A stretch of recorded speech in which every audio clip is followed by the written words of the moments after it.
You sure you're comfortable there, Tucker? Here, we have to go to work. It's week 6. What do you think?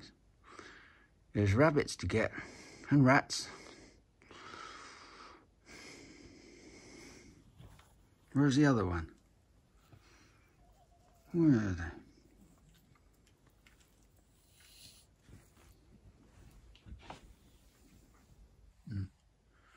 God. 3 of them. Killers. Yeah, fucking embarrassment. The Royal Horticultural Society have said we are in crisis. The industry is lacking youngsters coming through.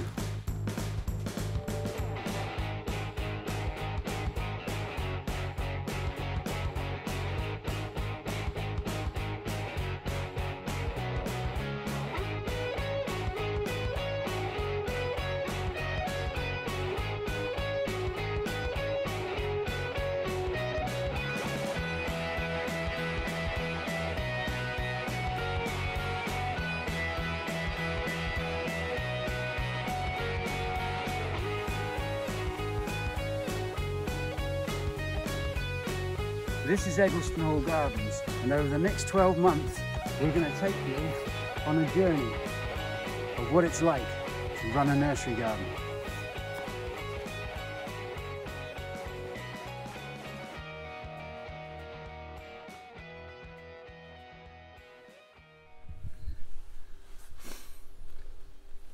This is a nursery wall chart. We get sent them from wholesale nurseries and that. But our year is divided into weeks.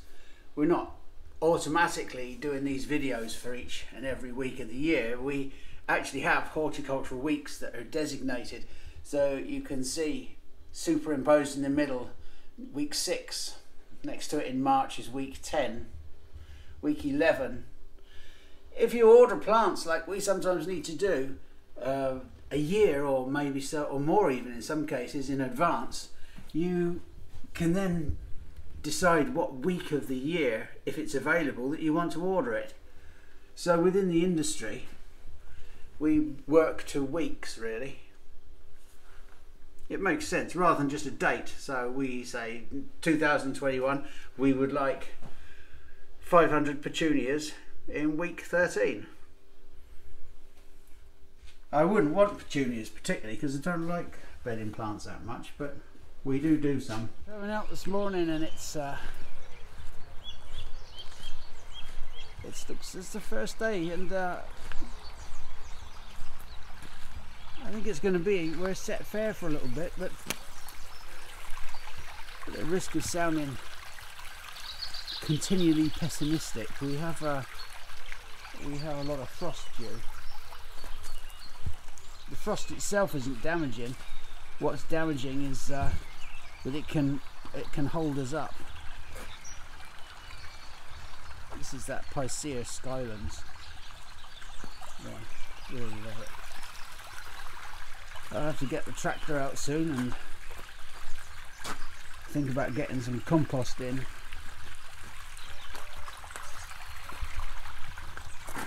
Now these are some alpines of ours a year on from what we were doing last week. They've been up at the top of the garden. They're quite weedy, but we can clean and dress these, and you'll see how they look when they're dressed. You're standing there like a bedraggled mongrel. You're in the way. Go on, explain to me what you've been doing. I told you this morning. I've been basically putting out. I know you told me this morning. In a nice, way, and so they also have space. But I wasn't sure exactly, because I've never really done this job before. Exactly, how much of the bed would be used. You're going to be doing climbers all summer, looking after our climbing stock. I'm happy about that because I love the clematis tangutica and by the pond shed, and then I was like telling all the customers to get that plant. It's a nice clematis tangutica, but they are bastards to grow because they grow into each other, and you have to fart on with them. Yeah, but you're a girl of great patience, I can tell. You'll enjoy it because no other bugger wants to do it. I want to put the hydrangeas out as well. Oh yeah? What hydrangeas? Which ones? The ones that we haven't got yet. So these bigger alpines are all finished.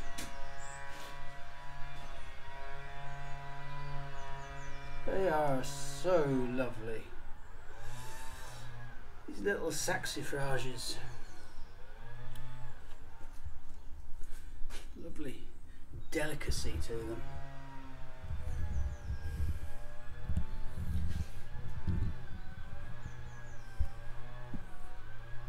They're a wonderful way to just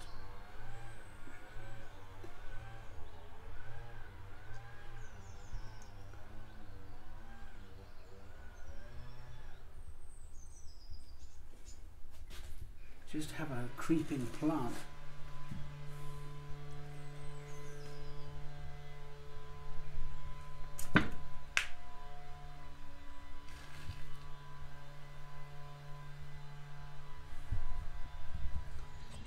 Look at that little Scots pine there.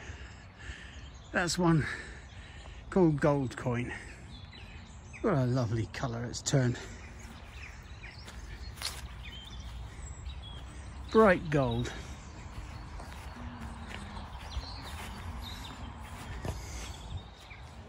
It's as sunny as hell this afternoon. People have been coming in and saying they're wrapped up and taking their scarves and gloves off. I think people in their t-shirts. What are you doing, John? Well, I'm clearing this narrow long border which goes up to the white gate, but this bay tree has put on rather a large amount of growth, so I'm just going to shape it up lightly. Take them home and put in stews, yeah? Well, there's the load there behind you on the floor as well, although I have a rather large bay tree at home.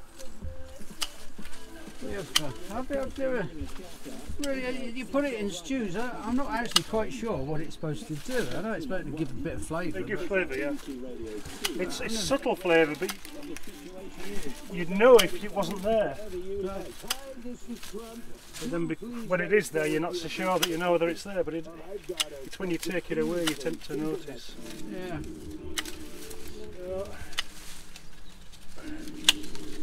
Oh well. I'll leave you to it, John. Yeah, plenty to do. Are you going to use them sprouts? Yeah, use loads of them. There's some beauties on there. Why? I like a big sprout. I don't like them little pissy things. Well, you have to peel a couple of layers off to get to what you want, but yeah, the outer layers. I have this new pressure cooker thing called an Instant Pot. I think it comes from America. It's bloody brilliant. Well, I'm trying a new sprout this year. It's a red sprout. Right. And it's like green cabbage and red cabbage. It's sweeter as the red sprout. Right. So I'm going to put probably a dozen in this year. So. Right. This tree is a Chamaecyparis. It's called Chamaecyparis nootkitensis pendula. It's a lovely thing, very graceful, and like a lot of weeping plants, it adds movement to the garden. Having said that, there's not a lot of movement today because there's not much wind, which is a wonder in itself. A good old favourite. This is Garrya elliptica. The graceful stems and the graceful flowers. These they're so beautiful. Like long catkins.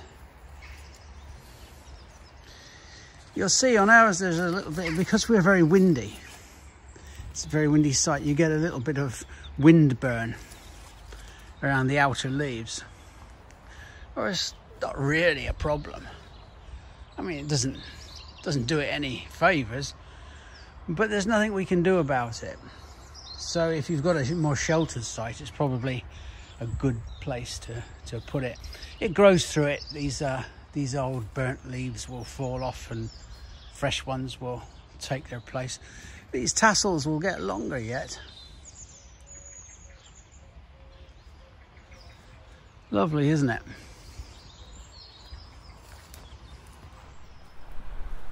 This is Salix albertensis, which is a willow.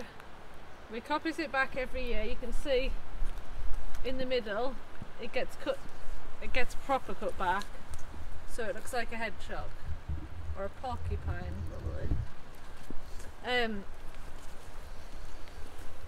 We're going to do some cuttings of it today because we've just realised we don't have hardly any left. These are Cornus kesselringii. It has dark stems. There's a better one here. It hasn't been invaded. It's quite a jolly little thing, contrast to yellows. There's another willow there. And that one. And your willow. So we've planted the three together for a bit of change. The leaves go really nice colour in autumn, kind of a bit purpley. This is Flavomira. Thomas doesn't like it. But it's quite jolly. He doesn't like he doesn't like certain stem plants, including rubus. Some kind of Cornus alba. I don't know which one this time of year. It's variegated, it's probably elegantissima. Yeah, there's a couple of variegated ones. Elegantissima, what's one beginning with G? Gusheltii, Spathii, and there is a nice one called Aurea, variegata, which is unfortunately being cut back, so we can't take cuttings of that. Yeah, someone cut back a winter stem dogwood in bloody autumn, which, you know, kind of makes the whole plant mute. But we digress. They're a good plant for a garden. They'll take wet. You can cut them back every year so you keep the height. Something in winter, easy. You can very hard to kill it. Yeah, if you get one with different leaves, like the variegated or golden, then you get 2 seasons of interest. You can make more yourself. If you had a massive grove, you'd have colours everywhere. In big gardens, you have great big, endless amounts of them, but we don't really have space. Right, so we're going to get some right big bits of this. We're going to cut it back in a bit, so it doesn't really matter what we get. But I'm trying to like not leave massive, great big gaps in it, because that would be a terrible shame. So those, you can just stick them in the ground and they'll apparently grow. I've not actually tried. Oh, hang on, I'll do like a little Blue Peter thing. What I've done in the past, we've stuck them straight in the ground. Oh yeah. And that's one we did about We made earlier. probably 3 years ago now. It was the only one that was left. We thought we'd leave it just for the hell of it, and it's doing quite well now. And back to Leeds. If you're planting them out, I've shoved them in the ground and rabbits and sheep have eaten them. So if you put them in the middle of nowhere, you'd probably want guards or start them off in pots.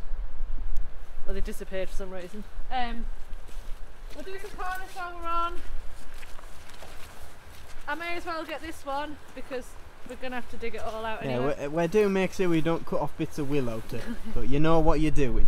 I'm pretty sure that's the cornice. It's quite nice, this one. I don't know if this will all come out in pussy willows, which would actually be quite nice before we cut it back, before we kill it. It's a bloody great goat willow. We have seeding everywhere over here. There's people have them planted. They're in the roadsides in Eggleston, and they get bloody everywhere. Good pollinator plant. Right, so I'll get some of this Flavomira because I like it in itself. I'm just cutting these, however, and then I'll sort them out properly at the potting shed. We only need about 10 of each. Something else stem-wise to show you while we're up here. The people have already seen these.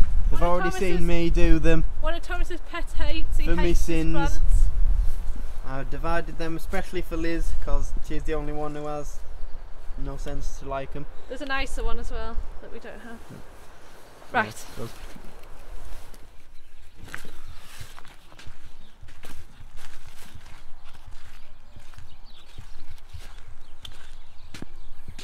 Looks nice in here, Helen.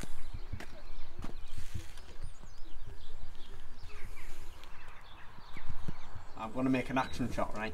Look at that nice scenic bit. Then, pachow! Right, we've done about half grit, half compost. You don't necessarily need to do that with Salix, but because we're going to stick a load in here together, sometimes when you separate them all it's a bit easier, I think. Seems to be anyway, because they just fall apart a bit easier. You can pretty much root Salix in anything. You can root them in just straight water as well, but we just do it for our own ease. They get shoved out of the way. Yeah. And forgotten about. This is one we made earlier. This is one we did last year, probably a couple of months later because we usually forget. They're usually a bit more. Actually, it's not a bad one. That's decent root. Yeah. They're usually a bit quicker than this, but they're plants, they don't read the books. These will be potted up into probably 3s this year, and next winter, which is when they tend to sell because they're winter interest, we'll have about 20 or 30 plants. Yeah. So we'll probably, when they're that young, we won't coppice them back at all. We'll just let them grow through that, and then just after next winter we'll give them a nice hard prune, and then they'll be even bushier, much stronger plants. Back to Liz. And a cornice, similar.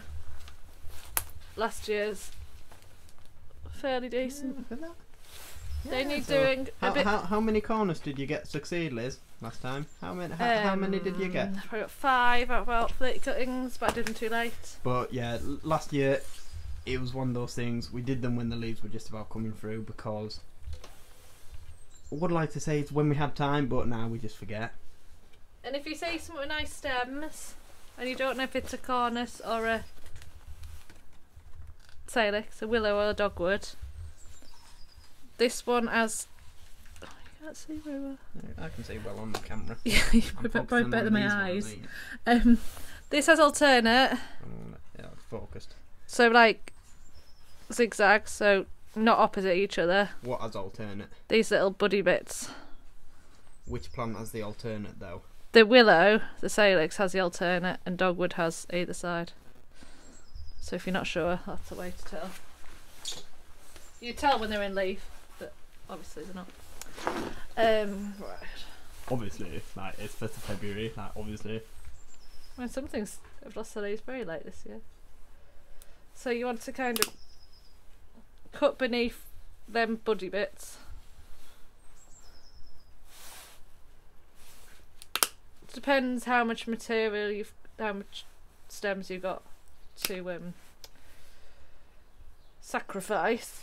Often we do it late because we get to when should have sharp secateurs. Often we wait till we've cut them back.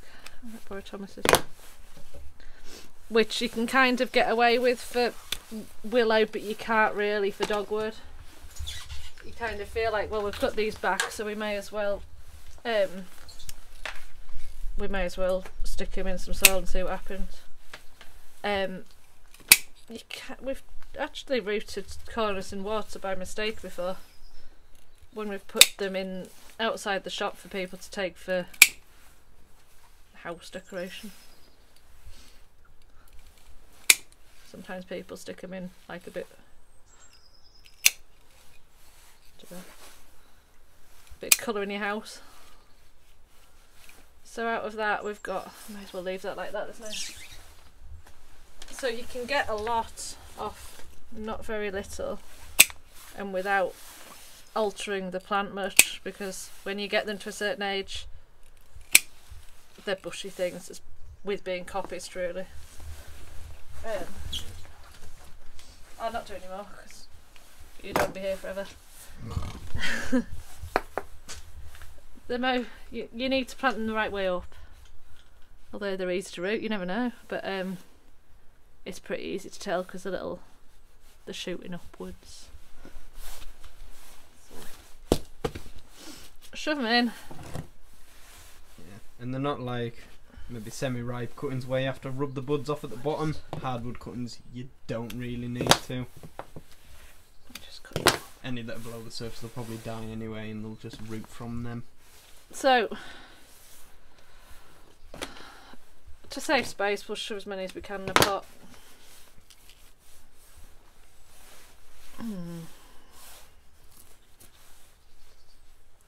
It depends. You could put absolutely loads in if you were willing to keep a really good eye on them, but we just tend to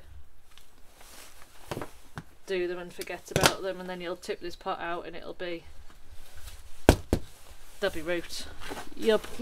Willow's quite good, but you might get 1 or 2 deaths just because live things die. Yeah, corners, there's not a lot of point in doing another one because you do them exactly the same. Oh, same. And we've got some funny little willow. I can't remember what it's called. So it looks far GZI. Which shouldn't do by hardwood cuttings, but We're gonna try some. it'll only die. Boards, it apparently it's very difficult to root. So Liz does it. So we'll see. Miracle. The worst thing it can do is die, so it's worth a try. And it's not a huge seller, but it's nice to have some. So we've got, what have we got? We'll count them. 1, 2, 3, 4, 5, 6, 7, 8, 10. So we'll see if we get 1 or 2 with summit. Or none. Or none. Or we'll bin them and we'll just forget to tell you. Let's be honest. Yeah. Brilliant. End scene.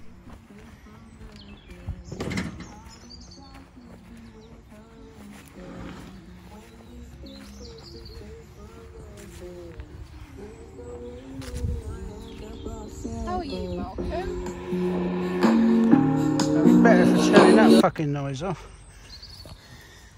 I can hear the birds now. The It's birds. very sunny. It's like summer. I don't know when last I felt this much sun on my skin. It's very nice. And, we're getting through them quite well. Yeah. Putting them into 35 litres. Right. And making sure they're straight also. And we're trying to create the perfect Christmas tree. But they're all different shapes and sizes. What was that hand signal there, Thomas? Was that the universal? I'm telling you to go away, Mark. Oh, right. It looked like the universal signal for Tosser. I'm trying to be nice and speak properly. Go on then. Christmas trees. We've decided to keep them for 1 more year. So yeah, and what we do, take them out of the pot first, those pots, and then we scrape off the shoulder, which got like weeds and whatnot growing on it, and then we put them into these pots. The tractor makes a very good, the trailer makes a very good I know it's the pot right and bench. height also. Look at him, look at him, look at him. Oh. 2 bags at a time. It's bloody hot. I know. I'm sweating like a priest in a primary school. You carry 2 bags like that, you'll need a bloody priest's attire to cover the size of your scrotum.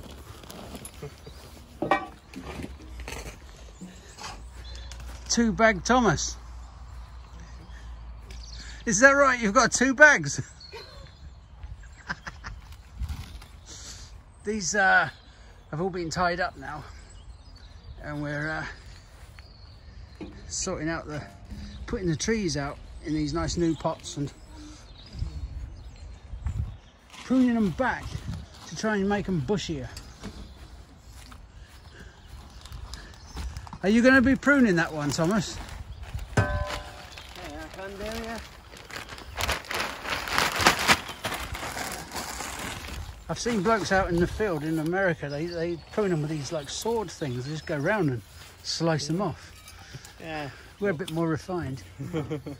Yeah, so all I'm doing with these, just all these branches here, I'm just sort of pinching the dominant shoot just to the next like sort of cluster, or they've got opposite buds there, just to the next ones, just like that, just to hope that the break can end up being a bit bushier really, because obviously that's what everyone wants, sort of the picture perfect Christmas tree, which is just really dense, real solid pyramid. So obviously hang more baubles on it. So we're just trying to do the same thing with them really. We haven't pinched them before like this, and normally you do them in more like autumn, probably August, September, October time, but we're just doing them now. I mean, they might get a bit of bleeding, but they ain't gonna kill them, so do it this time and hopefully get before the sun starts to come through. You give it a good banging, Clara. Yeah. Yeah, yeah. It's a bit wonky, just lean it back. And swapping about tamper hard. There you go. It'll be alright when I tie it. Don't you interfere and get your hands in it, just so you can say you've done something with the Christmas trees this year. Don't try that. Leave it to the young people. I'm past Oh it yeah, now. that. Oh. Leave it to the youth. Somebody wrote in and said what a good looking lad Thomas was. You mean one person? Just one. Just one. No, shut up, Clara. That's making me feel sick. What, one solitary person? One person, yeah. Wow. Am I meant to feel flattered by that or not? Well, I thought so. I can't vouch for her sanity, of course, but I'm sure she's, you know, we all have different tastes, don't we? Here's a sad old sight.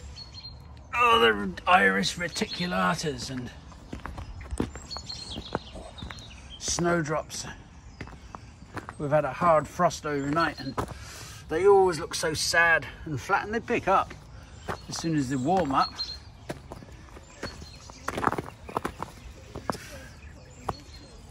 The ground is solid.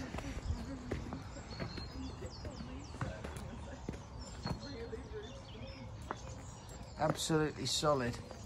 The frost looks lovely on the conifers. It's just one of those things that puts a block on everything we do. We are, of course, awaiting the arrival of this storm tomorrow, Ciara. 3 or 4 days of 70-mile-an-hour winds. For us, it's a dreadful thing because it knocks so much stuff over. But you get what you're given, so you have to plough on, and in 3 or 4 days' time, we'll have to look at the damage and repair it. Get up. Oh, look at that! Look, aren't they? And start again. It's a very beautiful thing. You bloody crackers! Here, go on. There. Even the frost on those looks very pretty. Yeah, so we're looking forward to this big 3-day storm. And then after that, we've apparently got some blizzards. The climate is so different for growing plants now. As a nurseryman, it's changed so dramatically. There was a time we could lift plants. They'd start losing their leaves in mid-October. And I remember the first frosts used to be around about October the 22nd. I used to keep diaries. It's sad, really. Anyway, you'd have these frosts, and bonfire night, which in England here is November the 5th, was always very often, not always, but very often really frosty. Now, plants have got their leaves on right up till Christmas and beyond. I've got maples that are still covered in dead leaves. Some of these beech trees, it's February. Look at this. Young beech, young copper beech. We know they keep their leaves on a little bit longer, but they shouldn't have them on this long.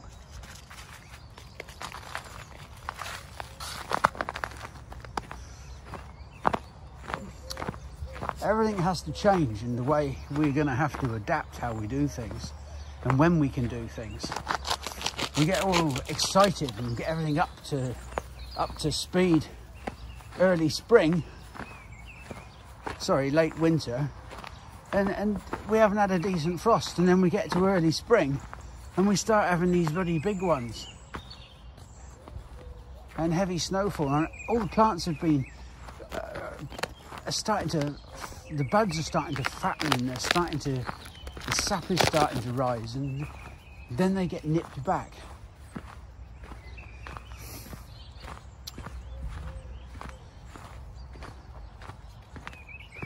Look at that. That is beautiful, that. Hello everybody watching, it's Thomas here behind the camera for a change. I'm the one.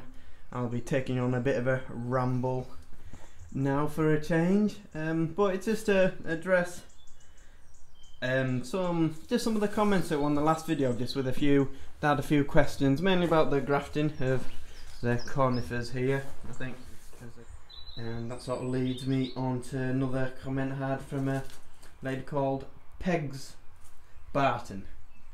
I'm reading these directly off YouTube, so if your name ain't Pegs, if it's just short for something else, I ain't got a bloody clue, so I'm just reading what you're called on YouTube. Who asked what we graft them onto. Now, with conifers, they have to be essentially closely related. So as you see, we've got here, we tend to grow these on as Christmas trees. They're just some spruces, and they're some firs. They're just straight Picea rabies, the Norway spruce, and they're just ABs. They'll either be Abies alba or Nordmanniana. I don't know exactly, but at the end, if we grow them as Christmas trees, who bloody cares? But essentially, as far as I'm aware, I mean, it won't be the same when you come to rarer forms of spruce, but you can graft all the spruces, that's Picea, onto Picea rabies or any other ABs, any other Picea you can get your hands on, really. Because, I mean, the only typical species of spruce we do have is Picea rabies. We have some Picea alcoquiana as well, and some other form in like Picea orientalis. They can all be grafted on straight Picea rabies. And much with the ABs, the firs, the majority of them, the ABs Corianas, Nordmannianas, ABs veitchii that we have, can be grafted all onto the same ABs. Now, it's when you get to pines that it gets a bit different, because like these pines here, they're Pinus parviflora, and what you get with pines, with the needles, they're actually in bundles. So essentially the soft needle pines, like here, I'll take a bundle off here, actually it won't bloody matter to the plant, I'm sure. You can see here, if I can get lined up with the camera, you might be able to just see, bloody focus is. It's Malcolm's phone, it's not mine, so I don't know how the bloody thing works. Yeah, if it focuses there, you see that's in a bundle of 5 needles, like one little bundle. And then you come to the other pines, like Pinus mugo, sylvestris, Pinus nigra, they're just in a bundle of 2. They're typically called the hard needle pines, and the others are called the soft needle pines. That ain't got to focus on, but you can see it's split in 2. So typically, a 2 needle pine has to be grafted onto a 2 needle pine, and 5 needle has to be grafted onto a 5 needle pine. It doesn't necessarily always work like that. There are pines that have needles in bundles of 1 and 3, but we don't tend to grow many of them, so we don't think about them. But I mean, that's just a bit on the grafting of them, and same with things like Cryptomeria can all be grafted onto Cryptomeria japonica. And cedars, just straight on any sort of cedar, whether it's Cedrus labanii or Atlantica, which actually kind of leads me quite nicely. But I love all these segues. onto a comment from a lady called Carolyn. It was very nice to me actually, saying she's impressed with my knowledge, and she's just wanting to know where I studied actually, because I mean, according to my CV will always say, I'll just apologise now, I'm just sort of ambling aimlessly back and forth over the bloody conifers. I realise this is boring, but I'm just having a bit of a ramble on. My CV will always say I did a level 2 in horticulture at Newton Rig, and I did a specialist certificate in propagation at the Royal Botanic Gardens, Kew. But what I will hasten to say is basically all my learning's been done here or self-taught. I went to Newton Rig at the end of the day to get the piece of paper to get the level 2, which led me on to go into Kew. But yeah, I would say my education has been here under Malcolm, Lisa and everyone else primarily. The reason I was so unimpressed with Kew is it just wasn't a very good place to be educated. I felt we were primarily there as cheap labour, and the education part came second. And I was initially on the diploma, which was a 3-year course, but I ended up swapping to the specialist certificate in propagation so that I could leave at the end of a year with this qualification essentially. I ain't gonna give you a load of BS, but I just found it astounding how poor it was actually there, because the segue from going on about the grafting of the conifers and this conversation is when on the certificate course we were having lectures on propagation. The bloke who was meant to be teaching, you know, the next generation of horticulturalists, and you know, he also teaches propagation for the RHS, said the statement, you can graft any conifer onto any conifer, which, I mean, it really frustrated me, because that's the biggest load of shite I've ever heard. You know, it's the fact that that bloke was there trying to teach the next generation all about propagation and horticulture, and he was giving you a load of shite as that, because as I've just explained to you, you can't graft any conifer onto any conifer. You can't even graft all the pines onto the same bloody pine, you know. There are some cases where it's intergeneric grafting possible, as in you can graft Chamaecyparis obtusa onto Thoya, but if I'm being perfectly honest, that's just me trying to show off now. But yeah, whilst my CV will always say I was educated there, I ain't learned anything from those places. I just didn't. There's no politer way I can put it. They weren't great at all. And I mean, the point of this series is about the youth in horticulture. You know, there isn't anyone coming on to this, and being perfectly honest, I wouldn't have fallen into this if I didn't, you know, I was here just for a week's work experience from school initially, and I just ended up staying really, because typically I'm from a farming family, but I've got a brother who's 8 years older, so naturally out of work, so he gets first dibs. So if he's going to be the farming son, I had to find somewhere else really, and being perfectly honest, I love it here. It's like 3 miles away from where I live, so it's absolutely perfect. But yeah, like, if I was someone who was just wanting to move into horticulture and I just went straight to Newton Rig and I wasn't here, or if I went straight to Kew, I'd be so bloody disheartened, because, like, I know a lot of people don't believe me when I say this, but yeah, I agree that Kew Gams is a fantastic place to visit, but working there and studying there is a whole different ball game, you know. So there's a lot to be said. I mean, I'm quite fortunate. I'm someone who can self-educate if I want to. Like, if there's something I want to know, I will always just go and figure it out for myself. But obviously there's a lot more to be said of working somewhere where the people give a shit, as in Malcolm, Lisa and everyone else. And yeah, that was just a random little rant essentially, but just to answer some of the questions that people had as in different questions about the conifers and things, but well, as you see here, I'm just wandering around. This is our little conifer border. Well, I said our then, I should have said it's my bloody conifer border. And these are ones I planted probably 4 or 5 years ago. And these are ones, the idea is these are stock plants for the future. But anyhow, well, bloody hell, I've been ranting for almost 11 minutes. Hit me. It's the end of the day anyhow. I've just been trying to kill time until 5 o'clock, ladies and gentlemen. I've been on potting those bloody Christmas trees all day, busting a bollock. Now, these are lupins. We got them here. The seed pods, which have been dried for a couple months. I'm just trying to collect the last of seed, if I can. And then just... I can't do it. We don't want any of this, you know, like leftover chaff. stuff. Yeah. You just want the seeds, really. It's a form of winnowing. So you see the seeds there. Just trying to... Can't really blow today. Well, I'm going to actually just quickly show you because I've been blowing them. And then normally you just want more of this stuff out, really. And then put the seeds in there. And the ones that float are no good.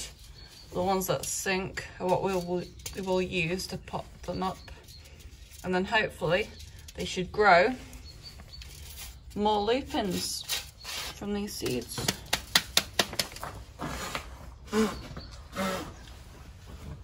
This is just a solution of warm water. And it's just a good method of working out, separating the... You can stop blowing now, Clara. Yeah. All right. I've got most of the seed. I just... There's not much left, actually. No. But, yeah, the seed that's left in the bottom, we'll just take that out and give it a stir around. See if there's any more floaters. You don't want floaters. Nothing worse than a floater. Do you ever get floaters?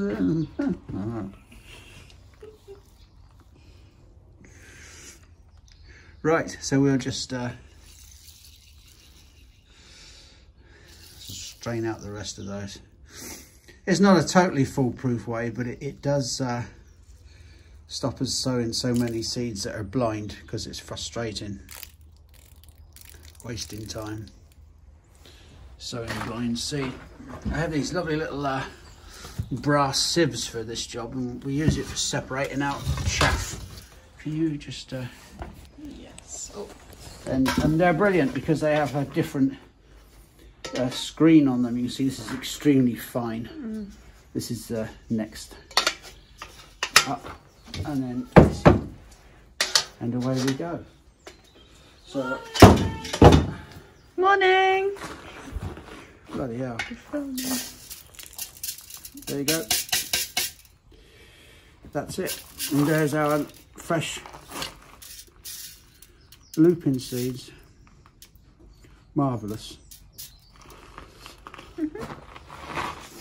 Okay, here we are dividing up Unothera, the evening primrose. Or this one's not much of an evening primrose because it flowers during the day. It is Unothera summer sun, and it is division by machete. And simple as that. Some of these Unotheras are really easy to do. You can see here there's plenty of foliage. Open them up. Sometimes I take a little slide off like that. That way it sits squarely on the table, and then down you go. Wasn't that one? It's quite good because as long as you can sell them, you can just keep thinking you're doubling your money all the time. Down there, and then well, you missed. I missed that one. Oh shit! Well, I'd be alright. Well, maybe not. Maybe we just got one out of that one. Yeah, you mean you're not gonna pot that poor little plant? Some bugger might come in and buy that. You're selling them. Look at that. Yeah, I missed. Some poor old doddery lady. But I was trying to rush it through for the film, but you see, yeah.